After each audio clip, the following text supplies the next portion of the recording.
dia faly miaravantsika rehetra indray izay manaraka izao horonan-tsary izao izay natokantsika manokana mba ahafahana mandray fampahirezana manofo fahalalana ary indrindra ihany koa hahatonga antsika hanorona ny finoantsika ao amin'ny Kristy izay efa tompon'ny finoantsika tokoa manoloana ny zava-misy iainana ankehitriny.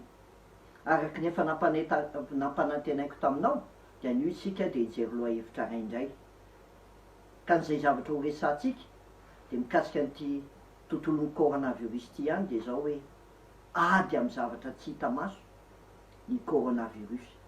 Ary ady amin'ny zavatra tsy hita maso oa dia manahirana ihany ny miady aminy. Fa inona ny tokony ataontsika kristianina manoloana izany? Dia raha no resantsika tamin'ny farany teo dia inona moa nandraikitray amin'ny mpanompon'Andriamanitra ny olona anankiray? Inona ndraikitray ny mpanompon'Andriamanitra? Ny asan'ny mpanompon'Andriamanitra dia manana asa pastoraly, asa fisorohana ary asa faminaniana ihany koa. Zany hoe natao hitaiza ny olona, natao hitondra-bavaka ny olona, ary natao hanambara amin'ny olona ny fahamarinan'ny tenin'Andriamanitra, ny ankehitriny sy ny hoavy ihany koa. Anio isika dia mbola ao anatin'ilay tontolon'ny asa pastoraly, satria ny asa pastoraly dia natao mba hitaizana ny olona, hanana fahalalana tsara, hanabeazana ny olona ho tonga olon-dehibe hatratra ny lohatry Kristy eo amin'ny fiainana. Ary aninona ihany koa ny asa pastoraly dia natao hananarana ny olona mba hatonga ny olona handeha arak'izay sitrapon'Andriamanitra. Zay nahatonga an'i Paoly apôstôly hoe fa zay soratra rehetra nomeny tsinjoman'Andriamanitra dia mahasoa ho fampianarana, ho fandresen-dahatra, ho fanotsiana zay diso, ny fitaizana ny olona ao amin'ny fahamarinana mba ho tanteraka ny olon'Andriamanitra, ho vonona tsara amin'ny asa tsara rehetra. Ary zany ny asa pastoraly, mba hahatonga ny kristianina ho tanteraka ao anatrehan'Andriamanitra, ho vonona tsara ao amin'ny asa tsara rehetra. Ary ny tontolo manodidina misy antsika amin'ny resaka coronavirus dia manomana antsika ho vonona tsara hiatrika izany, mahatonga antsika ho vonona tsara mba hanao asa tsara, satria mitaky n'izany zao fiarahamonina misy atsika zao. Dia inona indray ary ny azo atolotra antsika androany? Dia zay zavatra efa nambarako taminao teo, ny amin'ny resaka ady, ary manoloana ny ady na ny olona resy na ny olona mpandresy. Raha iverenantsika kely ny zavatra omaly dia zao miely maneran-tany ty valana aretina ity. Ao anatin'ny mpikambana ao firenena mikambana misy firenena 850 dia ny firenena 50 amin'ireo dia efa hiaran'ity olany coronavirus ity, zany hoe ahitana ny tsy mikaretina Covid-19 zany. Ary me mitombo fa tsy me miena. Raha ny tarehimarika hitantsika omaly no jerena dia zao no azo avambara hoe omaly tsika ny teny fa 337 054 ny olona voan'ny tsy mikaretina Covid-19 na ny coronavirus maneran-tany, ary 14 586 no olona maty hatreto aloha. Fa androany ny tarehimarika dia nanambara indray ny tarehimarika nomen'ny manam-pahaizana maneran-tany fa 438 441 ny olona vaovao, ny olona no fitombony olona mitondra ilay coronavirus, ary nahatratra 19 556 ny olona maty amin'izao fotoana. Dia raha ampifanalana ireo dia tao anatin'ny ray andro zany dia ny 101 387 ny voan'ny coronavirus tao anatin'ny ray andro naneran-tany. 5070 ny olona maty naneran-tany. Ary zany zavatra zany dia zao hoe ny tarehimarika natao ahitana ny fivoarana sy ny fepetra tokony ho raisina. Raha 101 387 no voa dia midika zany fa olona 4212 isaky ny adiny ray no voa naneran-tany. Olona 7 isaky ny ray minitra no maty naneran-tany. Zava-doso zany no azafady olona fitopolo isaky ny ray minitra ny olona vaovao mitondra nyity tsy mikaretina covid-19 na ny coronavirus ity. Fa raha ny olona maty indray de zao hoe 5070 ny olona maty ao anatin'ny ray andro maneran-tany io. Ka raha zaraintsika 420 zany de zao olona 1,7 zany hoe 211 par heure ny olona matiny coronavirus. Ary raha zaraintsika 90 minitra zany de zao hoe olona 8 isaky ny ray minitra ny olona maty maneran-tany. Ry malagasy avako tena zava-doza io, tena zava-doza. Ary zay nahatonga ny firenena mikambana efa nahita teo anivon'ny OMS ka nahatonga azy ny teny tamin'ny 11 mars zany hoe 14 andro lasa zay fa valanaretina io milediny zao tontolo zao. Ary zany nahatonga ny filoham-pirenena naneran-tany nanao fanambarana fa manoloana ady izao tontolo zao. De firy ny firenena am'izao fotoana manao état d'urgence ohatra reny tany miady reny, fa saika zao état d'urgence sanitaire. Miady amin'inona nefa tsy mikaretina zay tsy hita maso. Afa manko raha fantatra hoe ry fahavalonao de hainao ny miady aminy mitifitra any. Fa ity le fahavalo tsy hita maso de zay mahatonga ny filoham-pirenena maneran-tany sahiran-tsaina am'izao fotoana. Inona ny tokony atao? Ary hitatsika ny zava-nisy a tany Italie fa efa mihoatry ny 5200 zao ny olona maty tany. De rehefa nanao fanambarana ho an'ny vahoaka ny prime ministre tany Italie de nitomany izy. Ary rehefa nitomany izy de zao hoe efa nanao niezaka rehetritsika mba hanafoanana an'ity coronavirus ity, mitady ny fomba rehetra isika mba amerina ny ain'ny olona, mba hatonga ny olona tsy ho faty. Kanefa voafetra isika, tsy nahavita isika ozy izy. Fa zao tsy manana fanantenana isika raha tsy mitodika amin'Andriamanitra. Andriamanitra raitsika ozy izy, lay tompony lanitra sy ny tany no fanantenana tokany manoloana an'izao ady atrehan'izao tontolo zao ny am'ty coronavirus ity.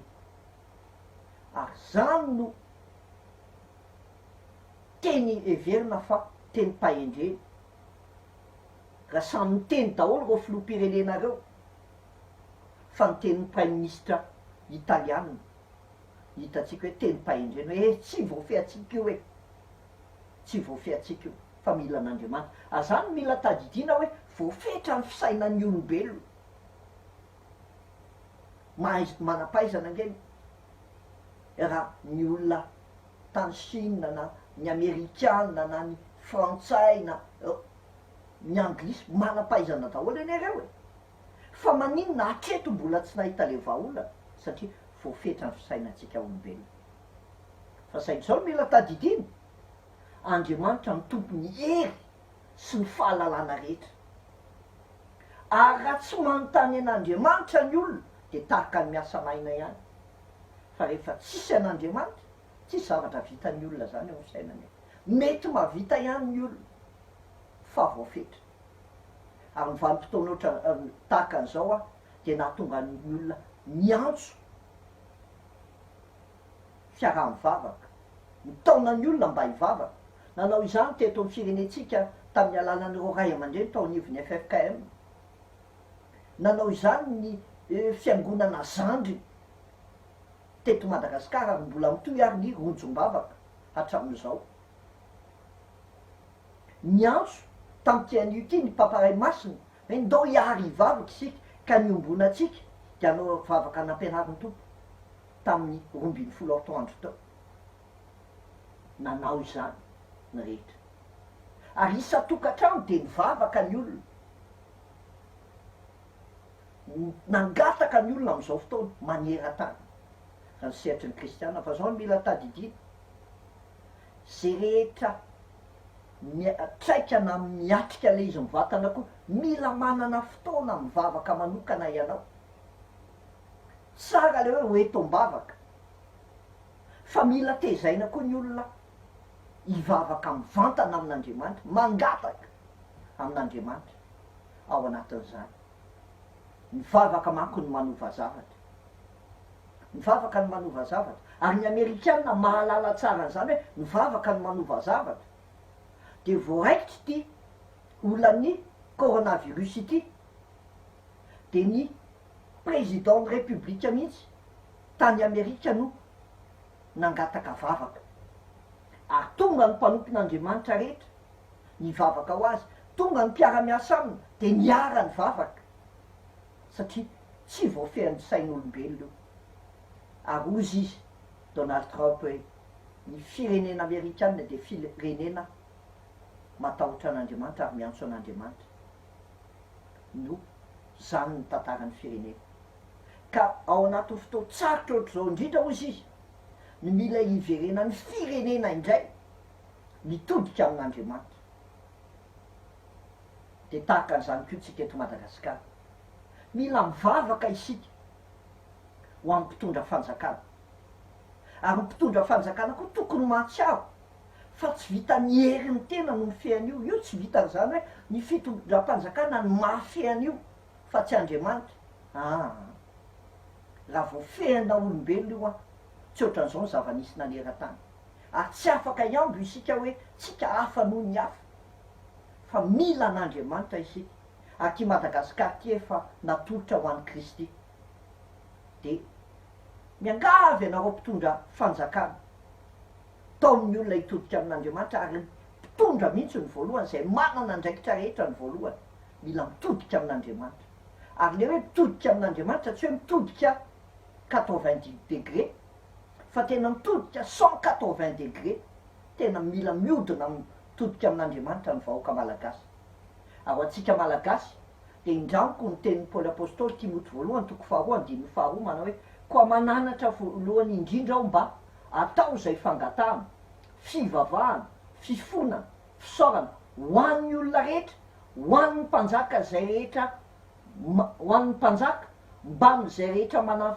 fahefana mba hiainatsika miadana sy mandry fahizay amin'ny toe-mpanaraka an'Andriamanitra sy ny fahamaontinana rehetra Paoly miantso ny kristianina hivavaka ho an'ny mpitondra fivavahana ho an'izay rehetra manana fahefana ary andraikitsika kristianina zany tsy mitsikerany andraikitsika na mitazana fotsiny andraikitsika fa tena mila mivavaka ho an'ny mpitondra isika ary raha misy ianao manana fahafana manokana miona amin'ireny mpitondra fanjakana reny ndana manantona azy de andana miarana mivavaka aminy mila an'izany ny firenetsika mila an'izany reny mpitondra reny koa mananatra anareo voalohany indrindra ao mba ataonareo zay fangatahana fivavahana fifonana fisaorana ho an'ny olona rehetra ho an'ny mpanjaka mba n'izay rehetra mana fahefana ina ny dikany hoe ho an'ny mpanjaka ho an'ny filoham-pirenena so an'izay rehetra manana fahefana tsy mora ny andraikitry ny olona manana andraikitra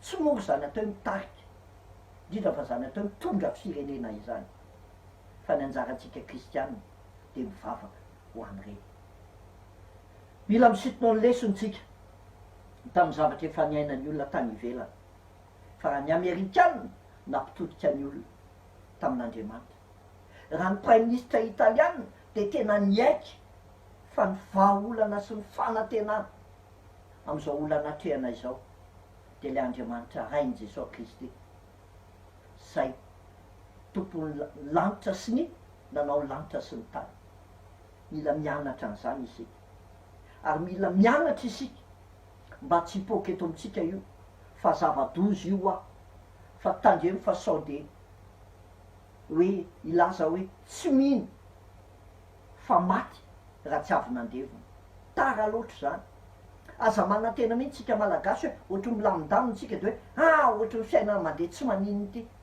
tandriny io fa raha mipoky io tsy zaka ny aitsika tsy zaka ny fanahytsika tsy zaka ny heritsika de ny teny malagasy fahendrena malagasy de mahafinaritra aleo misoroka toy zay mandevona tsy hoe aleo misoroka toy zay mitsabo a aleo misoroka toy zay mandevona satria tsy zakatsika raha ny zavatra hitatsika tahaka an'izao no sanatrim-potra de isika kristiana ny anana toe-panany zany tahaka ny Estera nitomany Estera rehefa nareo aripaka olo ny jiosy de nitomany izy de nitenina anareo fa ataoko ahoana ny fijery lozanjony fireneko ary ataoko ahoana ny fijery ny fandrianany avako mila manana toe-po onena ho an'ny firenetsika isika mila manana toe-po onena ho an'ny havatsika isika am'izao fotoana izao de inona ary ny tokony ataotsika malagasy ho sisitsika raha veritsika kely de zao hoe aleo midy ao an-trano e mijanona ao an-trano e fa ny zanak'Israely nalefa rehefa nandefa ny Isaia mpaminany Andriamanitra de naminany amin'ny zavatra loza hitranga ka rehefa hitranga zany ozy izy de zao ny zavatra ataonareo ripaka reo Edoma sy ny firenena manodidinareo zay nampijaly anareo fa zao mandehana ry olo midira ao amin'ny efitranonao ary mirindrana varavarana ianao ka mierekely indray mpimason'ody mandra-pahalasa ny fahafatesana ndana miditra ao an-trano aza mivaoboaka mijanona kely ao fa ndray mpimason'ody mandra-pahalasa ny fahatezerana mandra-pahalasa ny coronavirus de mijanona aloha an-trano io ane tsy le virus ane tsy izy ny manantony e fa ny olona no mitondra azy mivezivezy mandeha zay ny mahazavatozan'io zavatra io de ny tenin'Andriamanitra de miteny amitsika hoa hoe ny mahira-tsaina mahatazona ny loza ka mihery fa ny kely-tsaina kosa mandrosoka vo karazan'olona iny ianao olona mahira-tsaina ve mahita hoe loso ty ozy izy raha iny manonja de tonga de miomana mitandry sainao kely-tsaina hoe ndao fa hita eo iza malala zay apitso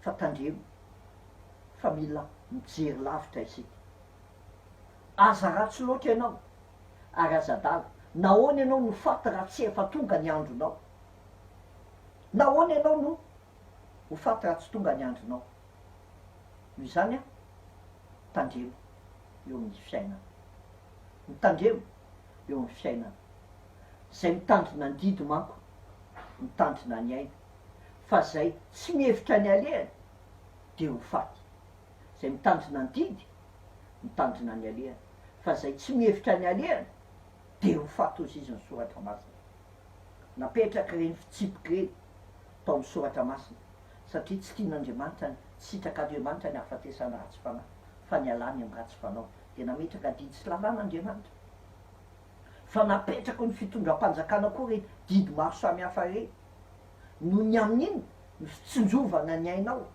fitsonjovana ny ainy manodidina anao fitsonjovana ny ain'ny firenena fa zay tsy mihevitra ny alehany de ho faty ozy izy ny soratra masina tahaka ny zanak'Israely alohan'ny voany tao Egypte de nasaina ny zanona tao an-trano izy de ozy izy ny soratra manao hoe ary aza misy mivoaka ao ambaravarany tranonareo avy ianareo Exodosy 2:12 andiny 2:20 aza misy mivoaka ao ambaravarany tranonareo ianareo midi ao fa nidina ninona tao moa izy miomana mba handresy nidina ninona tao moa izy mba tsy arany fahafatesana de zay koa ny antony mahatonga atsika midy an-trano mba tsy arany fahafatesana mahatonga atsika midy an-trano satria anatena fa mbola hivoaka ao amin'ny fiainana isika ho amin'ny fifaliana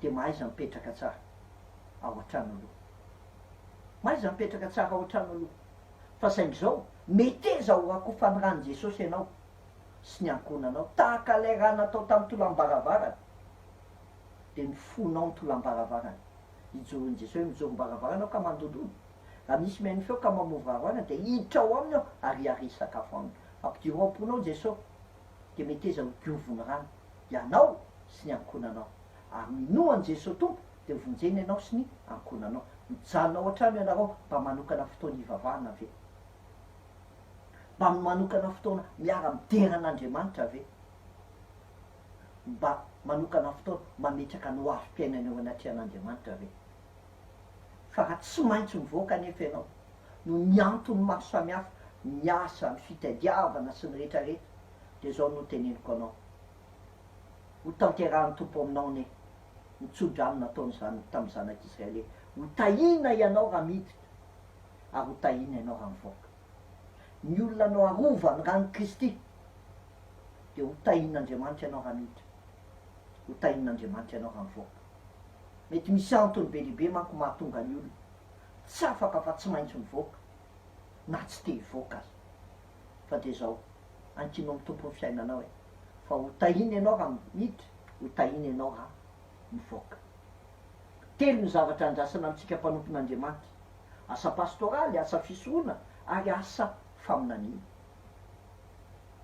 fa ny asa fisoroana ny asa pastoraly de ny anabe anao ny asa fisoroana de hitondra mbavaka anao ary ny asa faminaniana de ilaza no avim-piainana zay tian'Andriamanitra hitranga ao amin'ny fiainanao na am'izao tontolo zao izany indendray tsika andray fitaizana fanabeazana fananarana avy amin'ny alalan'ny tenin'Andriamanitra manoloana ny tiady amin'ny zavatra tsy hita maso ty satria lay coronavirus zavatra kely fa nielina nerana an'izao tontolo zao ka inona ary ny azo atolotra manoloana ny ady de mila manana fitaovam-piadiana isika mila manana fitaovam-piadiana isika ary zany ny tenenin'ny Paoly apôstôly fa isika tsy mitolona amin'ny nofo aman-drà fa mifanapana sy ny fanjakana amin'ny mpanjaka an'izao tontolo zao dia mifanahy ratsy eny amin'ny rivotra tsy mitolona amin'ny nofo aman-drà fa amin'ny fanahy ratsy eny amin'ny rivotra te ohatra le tsy mikaretiny io hoe eny amin'ny rivotra tsy hitanao de inona ary ny tokony atao de niteny Paoly satria tsy hitanareo le zavatra hidivanareo de zao azany fitaovam-piadiana no entinao hoe tsy azo tifirinao amin'ny basy eneo na moka hitanky na moka inona ianao tsy voatifitra na basy io fa tafiny fiadian'Andriamanitra rehetra mba azonareo miatra hifatra amin'ny fanangoleniny devoly ary ny coronavirus de misy fanangoleniny devoly ataony amintsika miainao anatin'ny tahotra miainao anatin'ny tebiteby miainao anatin'ny alahelo miainao anatin'ny fahasosorana miainao anatin'ny fahadisom-panantenana miainao anatin'ny finonomonona zany ny fanangolena ataon'ny devoly eo amin'ny fiainan'ny olona ankehitriny izany tafio avokoa ny fiadian'Andriamanitra mba azontsika hifahatra amin'ireny fanangolen'ny devoly reny ny epistily Efesianina zay nisoratan Paoly io a de nitorony tany Efesosy izy tamin'ny 10 fahatelo ary naharitra telo taona izy nijanona tany Efesosy zany hoe olona akaiky ny folo reo tany Efesosy reo fantany tsara ny zavatra ny ain'olona any ary tany de nisedra ady mafy sy fanenjehana izy zany hoe ny fiainan'ny olona tany Efesosy ny kristianina tany de ady sy fanenjehana miatrika ady de ny epistilin'ny Efesianina ihany koa maha-iray ny mpino no anisany ambaran'ny Paoly ray ny teny ray ny fiangonana iray ny mpivady ary zany mila tadiditsika raha iady amin'ity coronavirus ty isika kristiana mila miombona ho iray mila miray fo miray saina fa tsisy zany hoe reny fiangonana zokony reny fiangonana zandriny reny fiangonana dure reny manao azy fiangonana pure reny manao azy fiangonana sure fa hafa ihany ny fiangonana mure ny kristianina mure de mahay miaraka amin'ny olona fa sika na maro ara de iray ihany amin'ny tompo ary zany io coronavirus io fomba anakay mila anehoan'ny kristianina fazadiso adversaire sao de diso fahavalo sika ihany no ifampitivitra eto anisan'ireo epistily voasoratra tany amponjy io fony Paoly nigadra tany Rome zany hoe tsy afaka mivoaka tsy nahazo mivoaka zany hoe tratrin'iny ny Paoly confinement tsy afaka mivoaka koa izy tahaka atsika ohatr'izao de tao izy ny nanoratra ary tam'izany a tamin'ny fotoana nanoratan Paoly fon'izy ny gadra de zao hoe miaramila foana no hitany eo de rehefa iny ny hitany de nahatonga inspiration tany aminy voasarika izy de miteny izy mila mahery na manahoana ny ady na manahoana ny ady fa farany mahery zao amin'izy ao izy ao amin'ny tompo ny faherezana antsika de tsy mahita fampaherezana ianao raha tsy ao amin'ny Kristy aza mitady olona mampahery anao zany ny olona ary tsy afaka mivoaka raha teto zao le mpiandry raha teto zao paster raha teto zao any manoloana zao mba izarako fotoana ohatr' zao mihitsy ny teny anarantsika mitady fampaherezana amin'ny tompo mitady ny tompo ianao irery eo ny fiainanao fa raha katsahanareo ny fonareo marina tokoa hoy ny tompo de ho hitanareo le miaramila zay resahan'ny Paoly eto anefa de mipetraka amin'ny toeran'ny mpiaro fatsipanahy zany hoe le olona maniny miaro teny fa tsy olona niny handeha nafika ary ny coronavirus ihany koa de zao tsy hoe afaka nafika an'io isika fa mila miaro teny tsika manoloana an'io fiarova-tena no ataontsika karaha Paoly no resaka an'le hoe tafeo avokoa ny fiarovan'Andriamanitra rehetra ny fiadin'Andriamanitra rehetra de fitaovam-piadina hiarovanao tena zany de inona ary reo fitaovam-piadina mba ahasoantsika miady amin'ilay zavatra tsy hita maso inona daholo reo fitaovam-piadina reo de zaraintsika roa le izy ny anaky telo am'ireo fitaovam-piadina reo de mahakasika ny fomba fiainatsika ohatra miaina amin'ny fahamarina ohatra miaina amin'ny rariny ohatra miaina amin'ny fihavanana ary vanim-potoana ny coronavirus de mila iverenatsika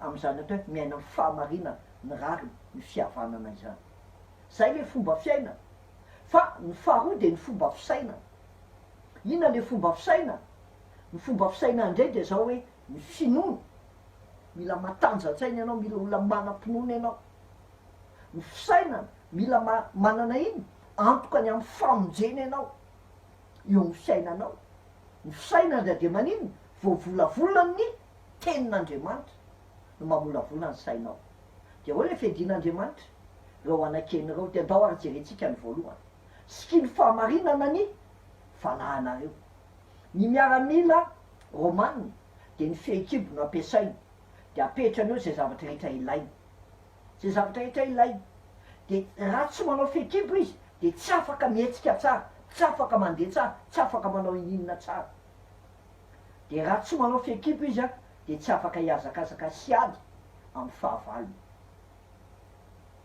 zany ny fehikibo de hitatsika tsara fa ny zavatra hitatsika de zao hoe raha tsy miaina amin'ny fahamarinana koa sika de mora laviny fahavalo raha zao ianao tsy mianatra an'izany hoe mandeha amin'ny fahamarinana fa mandaingalainga mamitapitaka de fotoana ny fandinihan-tena zao fa olona mora resy ianao ny fanirina hiaina anatin'ny fahamarinana ny tokony hanamarina ny fiainatsika mba ho mpandresy na eo anivon'ny fiangonana na eo anivon'ny kristiana mpiaravavaka na eo anivon'ny fiarahamonina zany no mampandresy atsika kristiana ary ny fanirina hiaina amin'ny fahamarinana no miazo any zavatra rehetra amin'ny maha-kristiana mpandresy atsika ka raha mitenitsika hoe kristiana de fotoana ny fandinihan-teny zao kareny tena miaina amin'ny fahamarinana ve tena miaina amin'ny fahamarinana ve fa sky ny fahamarinana ny valanareo ary amin'ny vanim-potoana ny coronavirus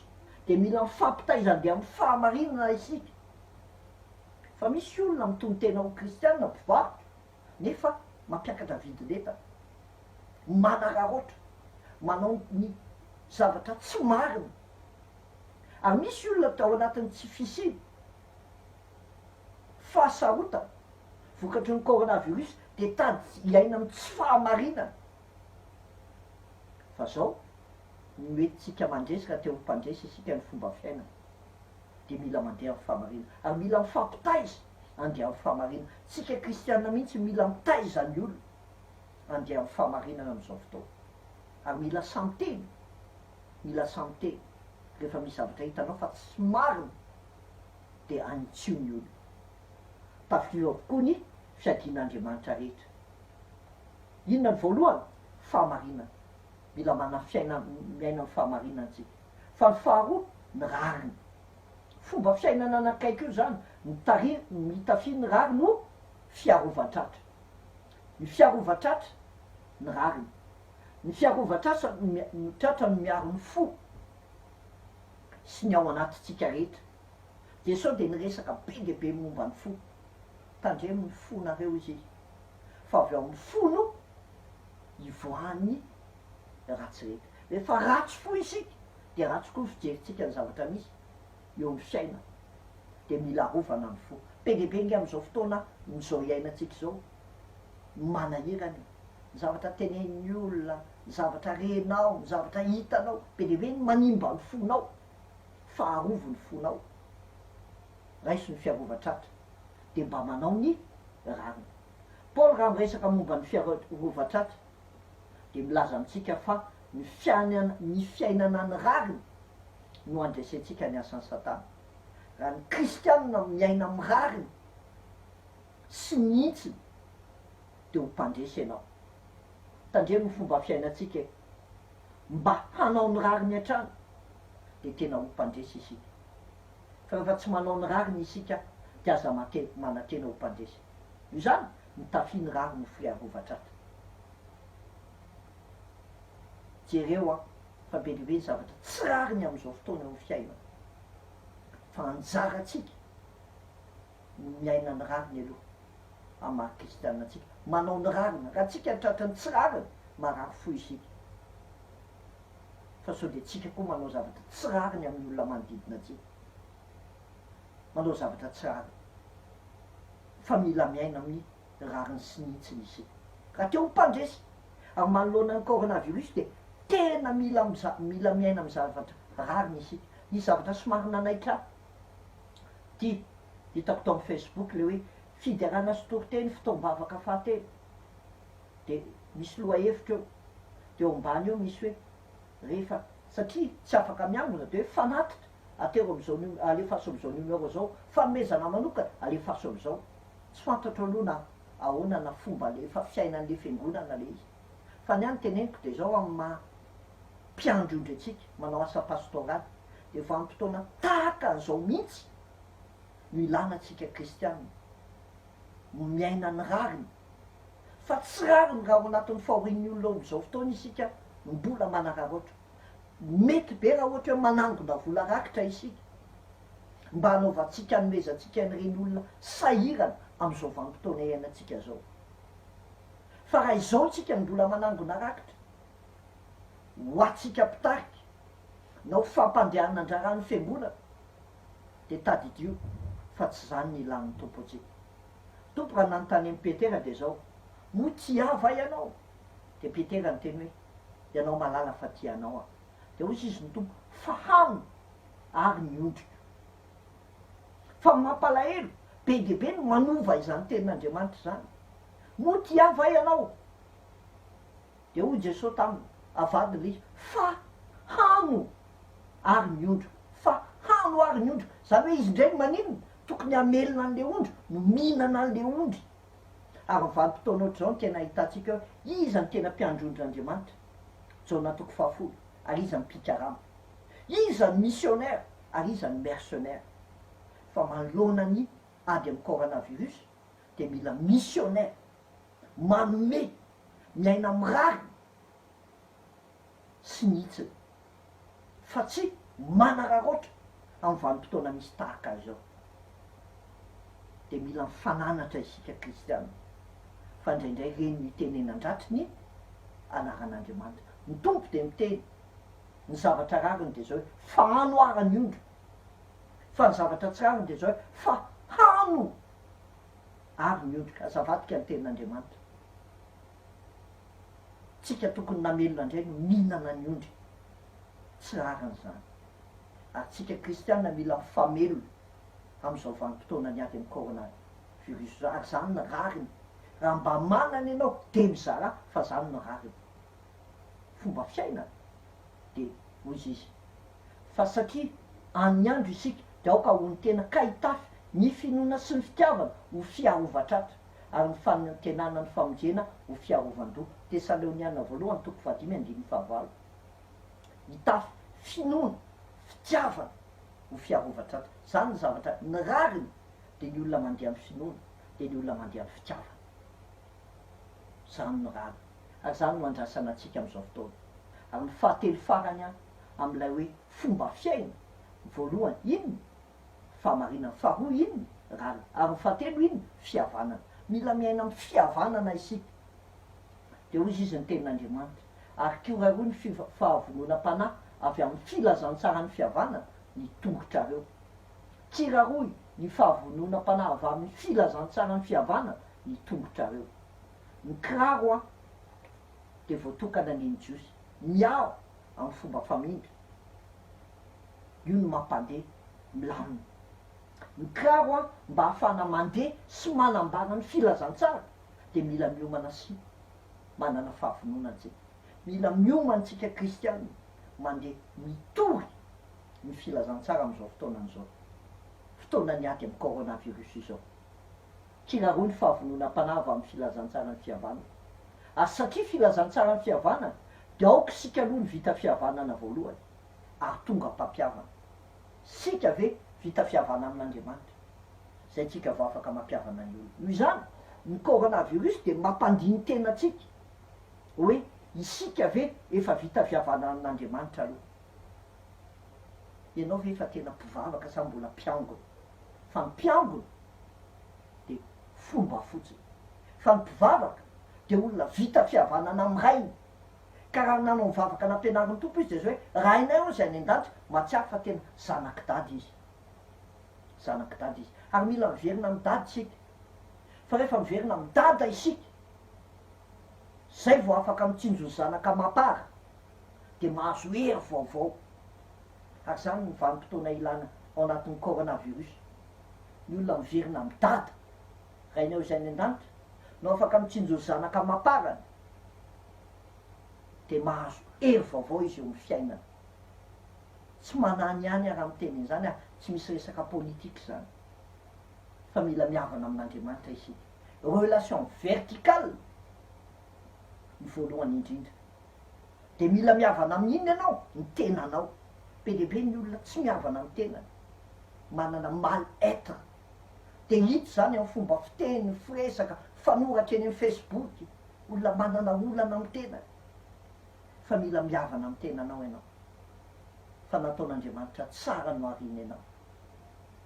Malalo i masony anao, be voninahitra anao sady tia, fa ny olona mety manao tsinitsinina anao. Ary mila miavana amin'inona? Amin'ny hafa. Azany le hoe kiraroy ny fahavonom-panahy, ny filazantsara, ny fihavanana ny tongotrareo. Miavana amin'Andriamanitra, miavana amin'ny tena, ary miavana amin'ny hafa. Ary zay le hoe relation verticale de relation horizontale. Ary zany ny fanamboatsika manoloana ny coronavirus. Tena kristianina mpandresy isika, mijoro mpampiavana fa tsy mpampiady. Coronavirus ange mampiady olona be dehibe io e. Zao ohatrano samy mijanonao manahoana ny fifandraisana, fa be dehibe tsy mahay efa tsy zatra ny arany aina de manjary manino mikorotana ny fiainanao. Fa iza ny kristianina mitsangana ho mpampiavana manoloana tsy fitovikevitra na ara-politika na ara-pivavahana. Mila mitsangana isika kristianina, fa fotoana fanararoatra ao ampiavanana ny olona samy olona, ampiavanana ny olona amin'Andriamanitra. Vonona sy mafana fohitony ny filazantsara fihavanana ve isika, fa kiraroy ny tongotritsika ho am'izany. Ary zany ny tenen'ny tompo hoe mandehana any am'izao tontolo zao ianareo, mitory ny filazantsara amin'ny olombelona rehetra. Ny fisian'ny coronavirus olana maneran-tany, mila rarotiny kristianina maneran-tany hitondrana olona hanantona ny hazo fijalian'ny Kristy. Tsy olona mameno fiangonana ny tanjony, fa olona mameno ny lanitra, olona mameno ny lanitra. Ary eo ny fomba fiainana mila ananantsika.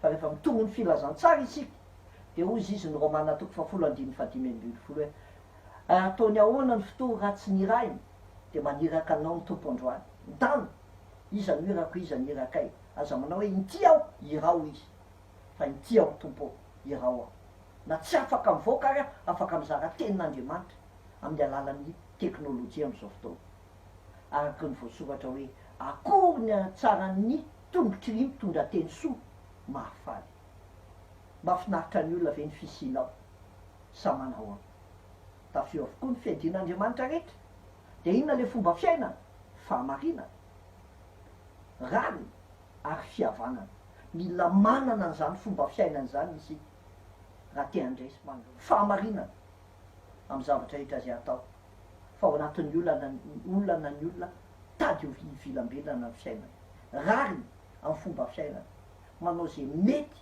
azo atao ho an'ny hafa ary fihavanana olona mitondra fihavanana ao anatin'ny kotana sy loza misy ankehitriny fa inona ny fitaovam-piadiana manaraka raha zay ny fomba fiaina de ny fomba fisaina de ny finoana famonjena ary ny tenin'Andriamanitra de ajanontsika eo aloha ny androany fa manaraka indray tsika resaka ny amin'io reo fitaovam-piadiana meny Paoly de izay mahakasika ny fomba fisainatsika de ny finoana famonjena ny tenin'Andriamanitra fa ny resantsika teo iny de ny amin'ny hoe mila manana fomba fiainana miaina amin'ny fahamarinana ny rariny ary ny fihavanana isika fa de ny fisian'ny coronavirus de mahatonga atsika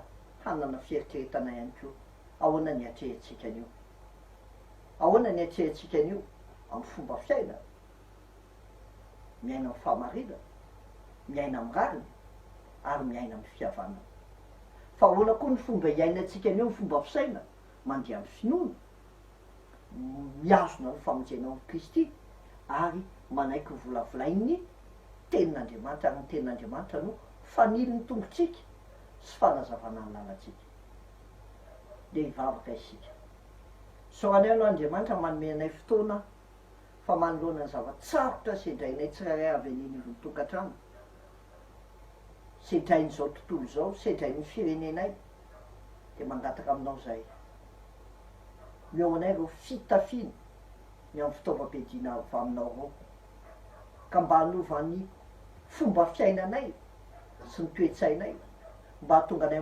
manotro noho ny mpandresy ao aminao Kristy tompotyanay de misaotra anao zay raha afaka nanana n'ity fotoana ity tam'ty anio ity ta io ny fiainany tsiraray avy mba ho lavitry ny areta hiaina ambany fiadananao ary atsara fa raha ianao no momba anay de tsisy atohatra anay raha ianao ny anteranay de tsy misy mampanay anay satria Andriamanitra velona Andriamanitra fitiavana Andriamanitra rainay ianao saotra Kristy tompo amen de zay indray ny fotoana ny arahantsika de manome fotoananao amin'ny manaraka indray tsika jery ny tapany faharoa tam'ty fitaovam-piadiana zay mila ananatsika manoloana ty ady tsy hita maso